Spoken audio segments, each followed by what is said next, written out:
So, magluluto na ako ng sambusa. Sambusa beef. So, meron tayong carrots dyan.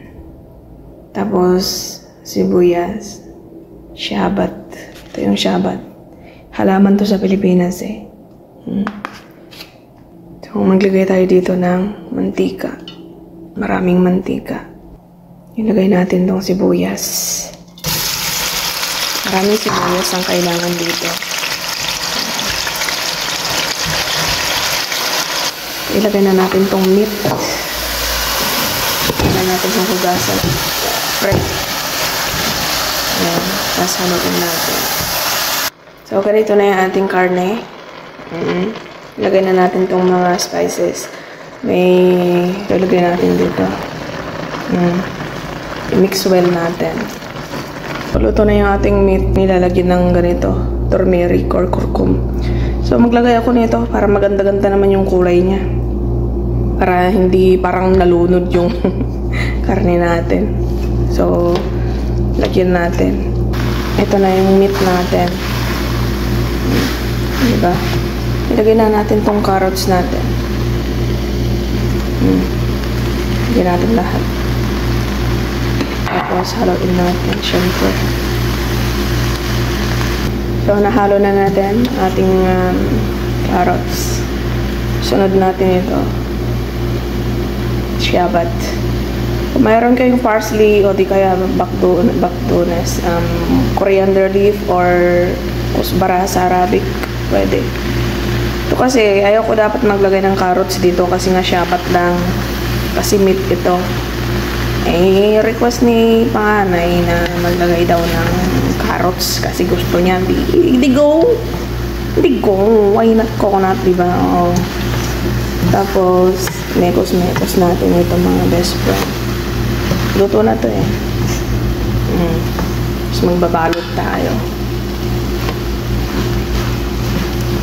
Coriander, maganda din yun. Yung coriander kasi mabango yun eh. Mas may amoy yung coriander kaysa sa parsley. Parsley kasi wala lang, dahon lang. Ito, shabat, mabaho. Halaman to nanti sa ling. May halaman na ganito sa Pilipinas, yung mabaho pag pinipitas mo. Pero pag naluto, nakakatanggal kasi siya ng lansa eh. Kaya, yun.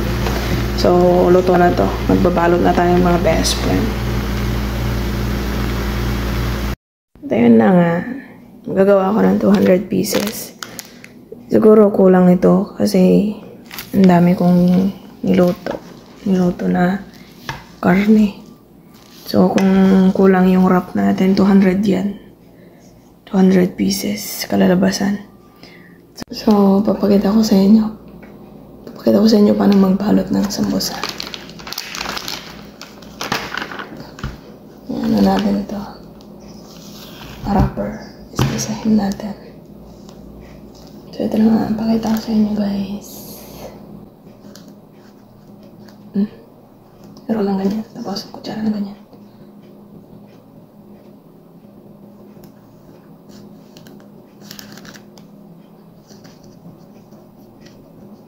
Nalit yung wrapper. Kaya, huwag masyadong marami kasi mahulog. Tapos, dito sa akin, siksik mo dyan. Ganyan. Tapos gaba ulit tayo. Ganito. Ganyan. Tapos ibuka mo ganyan dyan. Lagyan mo dyan. Isang kutsara. Tapos, triangle. Ganyan. Ganyan. Ganyan. Tapos siksik dito sa dyan. Yan. Okay na. Gaba ulit tayo. Ito ulit. Ulitin natin ganyan. Lagyan mo dyan. Kutsara. Tapos, yan. Make sure dito sa gilid dito sa kwan, hindi siya mahulog yung mga kwan niya. Karne. Tapos, siksik natin. Yan. Oh. Triangle. Sambusa.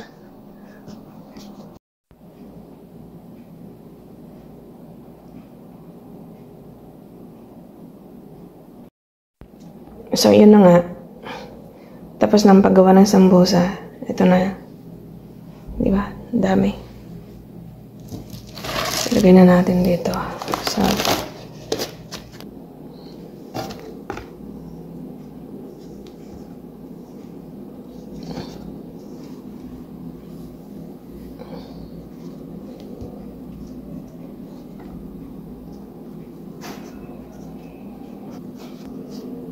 oh, hindi sila hindi naman user. 250 kasi nagdagdag pa ako.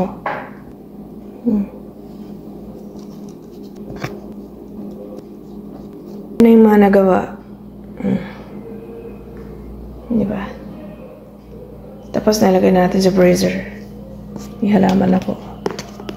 So ito yung nagawa natin.